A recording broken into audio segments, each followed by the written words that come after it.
नमस्कार दर्शकों, स्वागत है आपका Equinox research and advisors channel पर। अब हमारे साथ पंकज सर जुड़ चुके हैं और हम बात करने वाले हैं आज की इक्विटी मार्केट में कैसा रहा मूवमेंट निफ्टी का, सेंसेक्स का। और सर, कल आपने जो टॉप पिक दी थी उसके बारे में आपके व्यूअर्स को क्या अपडेट रहेगा? जी, गुड आफ्टरनून। सी बेसिकली सबसे पहले हम लोग चार्ट्स की बात करते हैं, फिर ट्रेड्स की बात करते हैं, थोड़ा सा सीरियली चलते हैं। बिल्कुल जो बिल्कुल। यस, तो सबसे पहले हम लोग चार्ट पे आते हैं। देखिए, कल हम लोगों का बात हुआ था, जब तक निफ्टी 25,400 के नीचे नहीं आएगी तब तक मैं सेल साइड में नहीं जाऊंगा।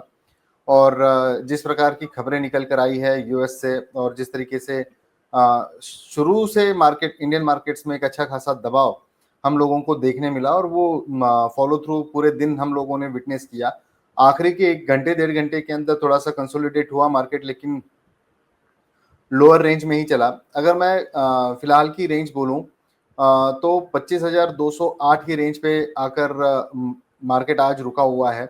और जब ये वीकेंड में आखिरी दिन अगर इस तरीके की कुछ चीजें होती है तो थोड़ा सा एक कॉन्शियस अप्रोच हम लोगों को रखना चाहिए। 25,500 की लेवल पर काफी बड़े तादाद के अंदर कॉल राइटर खड़े हुए थे, और कॉल राइटर्स की तो मतलब बल्ले बल्ले हो गई यहाँ। जिस तरीके से 25,410 टूटा, उसके नीचे ही हम लोग ओपन हुए, और थ्रू आउट द डे हम लोगों ने पूरे दिन मार्केट के अंदर एक पेन देखने मिला।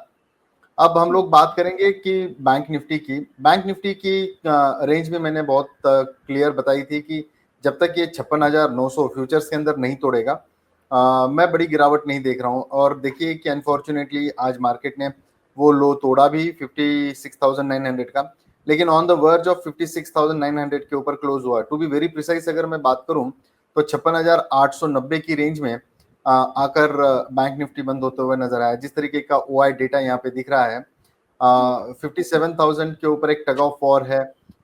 12,50,000 के करीब करीब कॉल राइटर्स और 11,50,000 के करीब करीब पुट राइटर्स। ओवरऑल जो स्ट्रक्चर जिस हिसाब से मार्केट का बना हुआ है, थोड़ा सा अभी हम लोग कॉशियस होना जरूरी है। स्टॉक स्पेसिफिक अप्रोच रखना जरूरी है, और सबसे इम्पोर्टेंट इंडाइसेस में कोई भी बड़ी खरीदारी हम लोगों को करनी नहीं है। बिल्कुल सर। सर, जैसे निफ्टी इस बार बहुत डाउन टर्न चल रहा है, तो ये क्या टैरिफ के ग्लोबल टेंशन्स के कारण है या फिर आईटी स्टॉक्स में जो एक प्राइमरी ट्रिगर रहा है आईटी स्टॉक्स के कारण, जैसे टीसीएस, विप्रो, इन्फोसिस, तो इस पे आपका क्या व्यू रहेगा? निफ्टी में इतनी गिरावट आईटी स्टॉक्स के कारण है? जी, सबसे इम्पोर्टेंट देखिए, डॉलर की जिस तरीके से गिरावट हो रही है, उसके चलते आईटी स्टॉक्स प्रेशर में थे। और सबसे इम्पोर्टेंट मैंने कल भी बोला था कि हम लोग है ना, अब अर्निंग सीजन्स की तरफ अगले वीक से हम लोग फुल फ्लेज हो जाएंगे वहाँ पे। तो टीसीएस का जो रिजल्ट आया है वो कतई भी मतलब मार्केट को जरा ही पसंद नहीं आया। कमेंट्री के अंदर भी इतना कुछ खासा इन्होंने दबाकर कुछ कमेंट्री बताई है, ऐसा कुछ हुआ नहीं है। ओवरऑल अगर देखते हैं तो मीडियम टर्म के लिए जो स्ट्रक्चर बना हुआ है आईटी का, वो खराब लग रहा है। आईटी एक बड़ा कंट्रीब्यूटर होता है निफ्टी के लिए, तो वहीं से प्रेशर माउंट होते हुए नजर आया। तो काफ़ी सारी चीज़ें हैं, तो ये चीज़ें हम लोगों को थोड़ी सी ध्यान से देखनी होगी, और आईटी के अंदर फिलहाल अपने ट्रेडिंग में अपने हाथ बंद करना नहीं है, ये फॉर श्योर है। जी, जी सर। सर, जैसे अभी जैसे गिफ्ट निफ्टी की बात करें अगर हम, तो गिफ्ट निफ्टी में इतनी गिरावट आ रही है, तो क्या ये एक वीक सिग्नल है आगे के लिए कि परफॉर्मेंस आगे वीक ही रहेगा निफ्टी का, गिफ्ट निफ्टी का? जी, गिफ्ट निफ्टी तो ये एक हम लोगों का एक सिंबॉलिक इंडेक्स ही है। जब जो हम लोग एज अ रिटेल वहां पर कोई काम नहीं कर सकता, लेकिन डेफिनेटली जिस तरीके का गिफ्ट निफ्टी इंडिकेशन दे रहा था वो तो बहुत ही क्लियर था, और उस क्लैरिटी के साथ में मार्केट ने ओपन किया, और उसी क्लैरिटी के साथ में दिन भर मार्केट ने बिहेव भी किया। तो ये सब चीजें चलने ही वाली है। अब कल जो मैंने ट्रेड दिया था आप लोगों को, कि अब साइड में स्क्रीन पर देख भी सकते हैं आप, मैं पहले बता दूं कि जो मेरा ट्रेड दिया हुआ था वो था पेटीएम पे। आपको अच्छे से याद होगा कि 960 का कॉल ऑप्शन दिया हूं, कि तो 920, 940, 960, 980 इस तरीके के कॉल ऑप्शंस वहां पे चल रहे हैं। 28 रुपए में बाय करने का मैंने बोला हुआ था।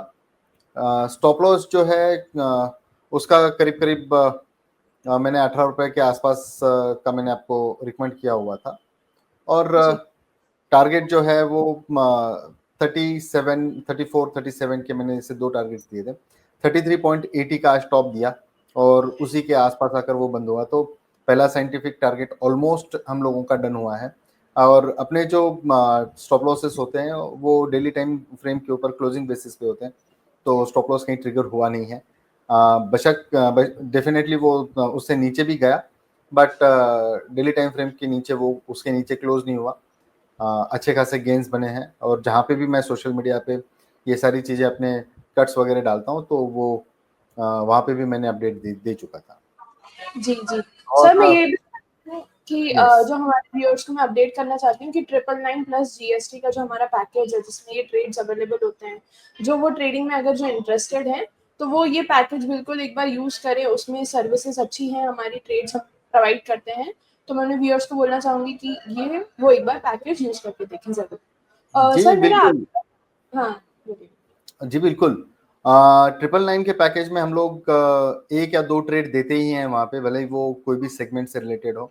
चार्ट्स हम लोग जल्दी ही डिस्कस शुरू करेंगे वहाँ पे, 1 से 2 दिनों में कुछ टेक्निकल चेंजेस हम लोगों के चल रहे हैं, तो जैसे ही वो हो जाएगा, 1 या 2 ट्रेड तो मिलेंगी, जिससे एक ट्रेडर को एक सहूलियत मिल जाए कि उनको किस टाइप की ट्रेडिंग करनी है, और वो पर्टिकुलर नीश में वो अपना इंटरेस्ट दिखाकर वो पर्टिकुलर क्लब ज्वाइन कर सकते हैं वहाँ पे हमारा। आज के जो मैंने ट्रेड्स दिए थे, देखिए आस्था मैनकाइंड का एक ट्रेड दिया था 2600 पे, मेरे मोबाइल पे है, मैं सामने नहीं देख पा रहा हूँ इसलिए।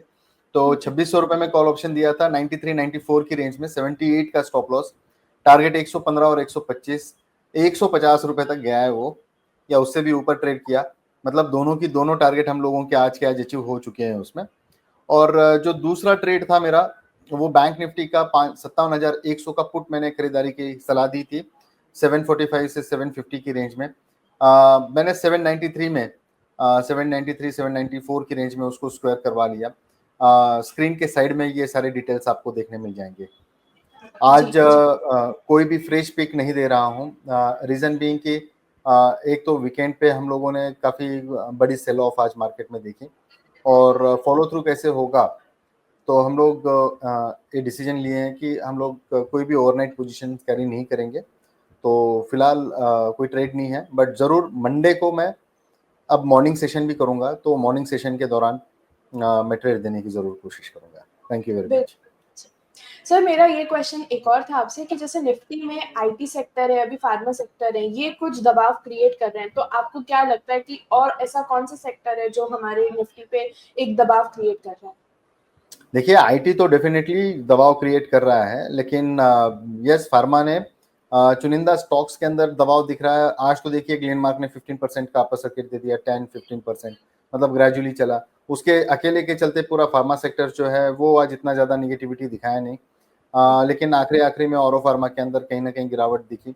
मुझे लगता है कि जिस तरीके के जियोपॉलिटिकल टेंशन एस्केलेट हो रहे हैं, तो आने वाले दिनों में मुझे लगता है कि ऑयल एंड गैस ठीक करना चाहिए, और कैपिटल गुड्स से रिलेटेड जो भी स्टॉक्स है, सीमेंस या फिर क्यूमेंस इंडिया, ईबीबी, ये स्टॉक्स में थोड़ी बहुत गिरावट विटनेस हो सकती है, बट ये सिर्फ अनुमान है फिलहाल। मंडे जी, के दिन जी, देखते हैं क्या होता है। जी। सर इंडिया विक्स के बारे में आपका क्या व्यू रहेगा? मतलब इंडिया विक्स किस हिसाब से अभी व्यूज़ शो कर रही है आपको? देखिए जो विक्स है, हम लोग वोलेटिलिटी को देखते हैं, और अगर विक्स को देखना है तो जिस तरीके के चॉपीनेस मार्केट के अंदर दिख रही है, तो ये हम लोगों के लिए अच्छे साइन नहीं है, बट वो है, उसको देखना तो ज़रूरी है। हम लोगों का कीन ऑब्जर्वेशन उसी के ऊपर है। मुझे लगता है कि डेफिनेटली मैं थोड़ी सी लेवल्स बता देता हूँ उसकी भी, और आप देखेंगे यहाँ पे विक्स तो 11.87 के आसपास ये फिलहाल चल रहा है। थोड़ा सा कूल ऑफ है, अच्छे रेंज में है। बड़ी वोलेटिलिटी हाल फिलहाल नज़र नहीं आ रही है, लेकिन मंडे से देखते हैं कैसे पैन आउट होता है। सर सेंसेक्स में क्या लगता है आपको? सेंसेक्स किस तरीके से ग्रो सेंसेक्स में भी देखिए ये तीनों दो जो निफ्टी देखते हैं, बैंक निफ्टी देखते हैं हम लोग, तो उसी के इर्द गिर्द ये भी है। अच्छी खासी निगेटिविटी यहाँ पे भी विटनेस हुई है आज। मुझे लगता है कि 1 से 1.5% और सेंसेक्स पूरे सत्र में जो है वो गिरावट दिखा सकता है। काफ़ी स्ट्रगलिंग होने वाला है आने वाले दिनों के अंदर। जिस तरीके का क्वार्टर के रिजल्ट्स हम लोग विटनेस कर रहे हैं, देखो आगाज़ तो बिल्कुल ठीक नहीं हुआ, तो अंजाम अभी देखते हैं, अभी तो बहुत दूर है। मुझे जी, लगता है कि पेन थोड़ा बहुत रहेगा, स्टॉक सिलेक्टिव और स्टॉक स्पेसिफिक रहना चाहिए मार्केट में। जी। मार्केट काफ़ी फ़ियर में लग रहा है सर, जिस हिसाब से एफआईआईज़ काफ़ी सेलिंग करके काम कर रहे हैं। तो आपको क्या लगता है कि जिस प्रकार से अगर ये सेलिंग कंटिन्यू रहती है, तो आगे इसका क्या इम्पैक्ट दिख सकता है? देखिए हिस्टोरिकल मतलब शॉर्ट्स में खड़े हैं। जिस तरीके से हर हर नए दिन मतलब 34,000 शॉर्ट से लेकर 80,000 शॉर्ट्स तक अगर वो आगे हैं और वो अभी भी शॉर्ट्स रुकने का नाम नहीं ले रहे हैं, तो डेफिनेटली वो कहीं न कहीं एक घबराहट का माहौल ज़रूर है। शॉर्ट कवरिंग थोड़ी बहुत ज़रूर आ सकती है, लेकिन अगर वो भी अगर पेनफुल रह गई और उसके बाद में वापस मोमेंटम नेगेटिव चला गया, तो ट्रेडिंग के ज़ोन में रहना ज़रूरी है। ट्रेडिंग करना ये ज़रूरी नहीं है। थोड़ा-सा वेट एंड वॉच भी कर सकते हैं, तो मेरे हिसाब से स्विंग्स में थोड़ा अपने लक आज़माना चाहिए। जी, जी सर। तो सर आज आपकी कोई टॉपिक नहीं रहेगी एज़ मार्केट वीकेंड भी है और अभी हमारा मार्केट वॉलेटाइल भी काफ़ी चल रहा है। तो सर मेरी एक रिक्वेस्ट है कि एक बार आप अपना डिस्क्लेमर ज़रूर दे दीजिए। जी मैं जो भी स्टडी आप लोगों के सामने रखता हूँ, ये मेरी पर्सनल कैपेसिटी से मैं आपके सामने रखता हूँ। अगर आप किसी और के सलाह से काम करते हैं, तो डेफ़िनेटली अपने फ़ाइनेंशियल एडवाइज़र से आप सलाह-मशवरा करें। रैंडम टिप पे आप डेफ़िनेटली ट्रेडिंग ना करें, तो ये वित्तीय जोखिम का कारण बन सकता है। आप आपका खुद पूरा रिसर्च करके अपने वित्तीय सलाहकार से अप्रोच करें। जी sir, thank you so much sir. तो दोस्तों अगर आपको ये वीडियो अच्छी लगी हो तो इसे लाइक करें, शेयर करें और चैनल को सब्सक्राइब करना ना भूलें।